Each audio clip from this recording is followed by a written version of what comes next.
할렐루야. 오늘 또 주님께서 신경 많이 써주시는 그런 복된 하루가 될 줄로 믿습니다. 오늘 같이 묵상할 말씀은 창세기 50장 15절부터 26절까지 말씀입니다. 제가 한번 읽겠습니다. 요셉의 형제들이 그들의 아버지가 죽었음을 보고 말하되 요셉이 혹시 우리를 미워하여 우리가 그에게 행한 모든 악을 다 갚지나 아니할까 하고 요셉에게 말을 전하여 이르되 당신의 아버지가 돌아가시기 전에 명령하여 이르시기를 너희는 이같이 요셉에게 이르라. 내 형들이 네게 악을 행하였을지라도 이제 바라건대 그들의 허물과 죄를 용서하라 하셨나니 당신 아버지의 하나님의 종들인 우리 죄를 이제 용서하소서 하며 요셉이 그들이 그에게 하는 말을 들을 때에 울었더라. 그의 형들이 또 친히 와서 요셉 앞에 엎드려 이르되 우리는 당신의 종들이니이다. 요셉이 그들에게 이르되 두려워하지 마소서. 내가 하나님을 대신하리이까. 당신들은 나를 해하려 하였으나 하나님은 그것을 선으로 바꾸사 오늘과 같이 많은 백성의 생명을 구원하게 하시려 하셨나니 당신들은 두려워하지 마소서. 내가 당신들과 당신들의 자녀를 기르리이다 하고 그들을 간곡한 말로 위로하였더라. 요셉이 그의 아버지의 가족과 함께 애굽에 거주하여 110세를 살며 에브라임의 자손 3대를 보았으며 므낫세의 아들 마길의 아들들도 요셉의 스라에서 양육되었더라. 요셉이 그의 형제들에게 이르되 나는 죽을 것이나 하나님이 당신들을 돌보시고 또 당신들을 이 땅에서 인도하여 내사 아브라함과 이삭과 야곱에게 맹세하신 땅에 이르게 하시리라 하고 요셉이 또 이스라엘 자손에게 맹세시켜 이르기를 하나님이 반드시 당신들을 돌보시리니 당신들은 여기서 내 해골을 메고 올라가겠다 하라 하였더라. 요셉이 110세의 죽음에 그들이 그의 몸에 향재료를 넣고 애굽에서 입관하였더라. 아멘. 야곱이 이제 죽게 되었습니다. 야곱이 죽은 뒤에 형들에게 걱정이 하나 있었는데 이제 그 걱정은 아버지가 죽었으니까 이제는 어떻게 사나 이런 식의 걱정이 아니라 현실적으로 다가오는 아주 두려움의 걱정이었습니다. 그것은 그동안은 아버지가 살아 계셨기 때문에 요셉이 형들에게 어떤 복수할 마음이 있었다 할지라도 잘 하지 못했는데 이제는 아버지가 돌아가셨으니까 요셉이 자신들을 해하면 어떻게 하나 그런 걱정과 두려움이 형들에게 앞서게 된 것입니다. 그래서 형들이 요셉을 찾아가서 이야기를 합니다. 16절의 말씀인데요. 요셉에게 말을 전하여 이르되 당신의 아버지가 돌아가시기 전에 명령하여 이르시기를. 그러니까 아버지 야곱이 그때 명령했던 것을 다시 한 번 더 요셉에게 상기시켜주는 이야기죠. 또 하면서 당신의 아버지가 우리의 아버지가 라고도 안 하고 요셉 당신의 아버지가 굉장히 두려움이 있었다는 것을 보게 됩니다. 또 17절 말씀 그 내용이 너희는 이같이 요셉에게 이르라. 내 형들이 네게 악을 행하였을지라도 이제 바라건대 그들의 허물과 죄를 용서하라 하셨나니 당신의 아버지의 하나님의 종들인 우리 죄를 이제 용서하소서 하며 이 일을 하고 이 이야기를 형들이 요셉에게 하니까 요셉이 이야기를 듣고 있다가 17절 하반절에 보면 요셉이 그들이 그에게 하는 말을 들을 때에 울었다라고 이야기를 하고 있습니다. 요셉이 왜 울었을까요? 이 울음의 의미는 어떤 의미일까요? 과거에 형들로 인해서 13년 가까이 그렇게 온갖 고생을 했던 그때의 감정이 복받쳐서 울었을까요? 아마 그런 울음도 있을 수 있을 것이고 아니면 이 자신이 이미 벌써 형들에게 용서한다라고 다 이야기를 했고 또 하나님이 구원시키기 위해서 이곳을 이끌어 주었다라고 이야기를 했음에도 불구하고 여전히 형들은 요셉을 믿지 못하고 있는 거죠. 그래서 두려워하고 불안해하고 있는 것을 요셉은 보고 있습니다. 아마 요셉은 이 이야기를 들으면서 굉장한 외로움에 사로잡혔을 것이라는 그런 추측이 됩니다. 그래서 자기를 여전히 믿지 못하고 또 형들을 해할 것이다라고 생각하는 그렇게 자기를 보는 모습, 또 하나님을 바라보지 못하고 있는 그 형들의 모습, 이런 여러 가지 생각에 어떤 외로움의 이런 울음이 아닐까 그런 생각을 해봅니다. 그러고는 18절 말씀 그의 형들이 또 친히 와서 요셉 앞에 엎드려 이르되 우리는 당신의 종들이니이다. 요셉 앞에 우리는 당신의 종들이다. 완전히 납작 엎드리는 그런 모습을 보게 되어지죠. 이게 형들의 두려움이었습니다. 그런데 여기에 대해서 요셉이 어떤 대답을 하는가, 오늘 저와 여러분이 이 부분을 한번 묵상하고 나눴으면 좋겠는데, 요셉의 대답이 19절 말씀입니다. 요셉이 그들에게 이르되 두려워하지 마소서, 내가 하나님을 대신하리이까.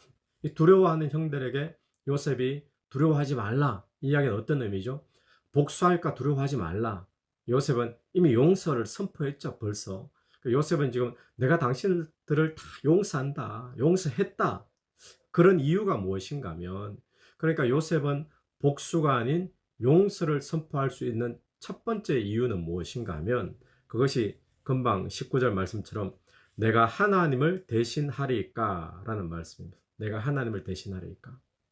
여러분, 만약에 요셉이 형들이 자신에게 행한 악을 갚고 복수를 한다면, 만약에 그렇게 한다면 그것은 요셉이 하나님을 대신하는 짓이 된다라는 것이죠.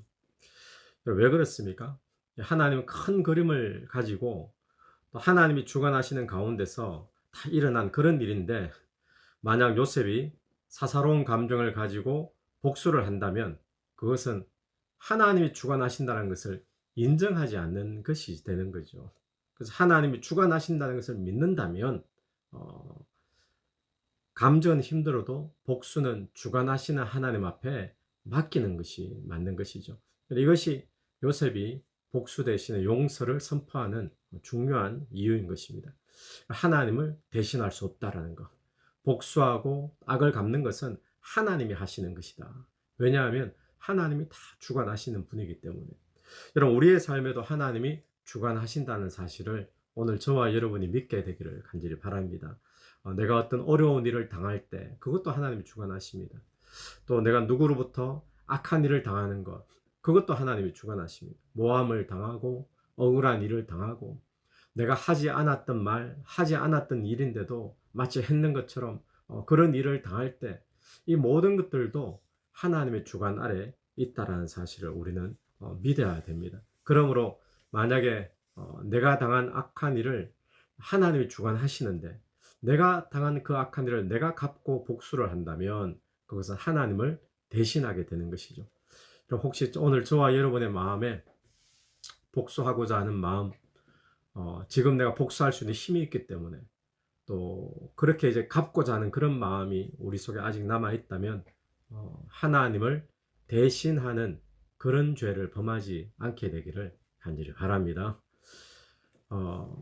또 요셉이 이렇게 복수 대신에 용서를 하는 두 번째 이유를 발견을 하는데, 그것은 하나님께서 요셉이 당한 이 해로운 일, 형들이 행하는 그 악한 일, 그것을 바꾸어서 선으로 바꾸어 주셨기 때문에 용서를 선포하는 것이죠. 20절 말씀 보시면 요셉의 계속되는 고백입니다. 당신들은 나를 해하려 하였으나 하나님은 그것을 선으로 바꾸사. 형들은 자기를 해하려 했죠. 그런데 하나님은 그것을 선으로 바꾸어 주셨다. 여러분, 하나님은 어떤 하나님이십니까? 하나님은 우리가 당하는 해로운 일들, 우리가 당하는 악한 일들, 그것을 합력하여 선으로 바꾸어 주시는 그런 하나님이신 줄로 믿습니다.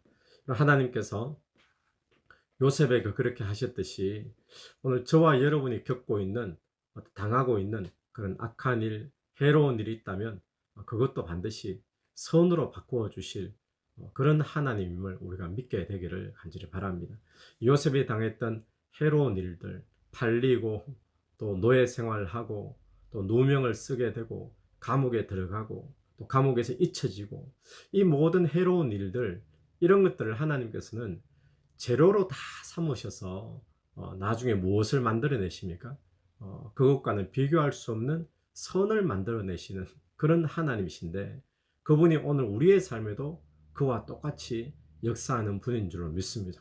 지금 내가 당하는 어려운 일, 안 좋은 일, 억울한 일, 그런 모든 해로운 일들, 심지어는 악한 일들까지도 주님께서는 다 재료로 넣으셔서 하나님이 선을 이루어 가시는 그런 하나님임을 믿고, 혹시 우리 가운데 복수하려는 마음, 그런 마음 대신에 요셉처럼 용서를 선포할 수 있는 그런 저와 여러분이 되기를 간절히 바랍니다. 세 번째로 요셉이 복수 대신에 용서를 선포한 이유는, 지금 요셉이 앉은 자리는 복수를 위한 자리가 아니라 구원을 위한 자리다라는 것을 요셉은 분명히 알았습니다. 그러니까 요셉의 경우는 자기가 지금 총리가 된 것은 무엇을 위함이냐? 내가 힘을 가지고 권세를 가졌으니까 복수할 수 있는 좋은 기회다. 그런 기회가 아니라 자기가 왜 지금 그 자리에 앉았는지, 하나님께서 왜 자기에게 애굽의 총리라는 그런 권세를 주셨는지, 요셉은 그 자기의 그 자리에 대한 분명한 그 이유를 알았다는 사실이죠. 그 요셉은 지금 자기가 애굽의 총리가 되어서 권세를 가지고 힘을 가지게 된 것은 복수가 아닌 구원을 위한 것임을 알았던 것입니다. 만약에 요셉이 자기가 총리가 된 이유에 대해서 잘 몰랐다면 어떻게 되었을까요? 어떻게 하다 보니까 내가 총리가 되었구나. 하나님이 나를 총리를 시켜주셨구나.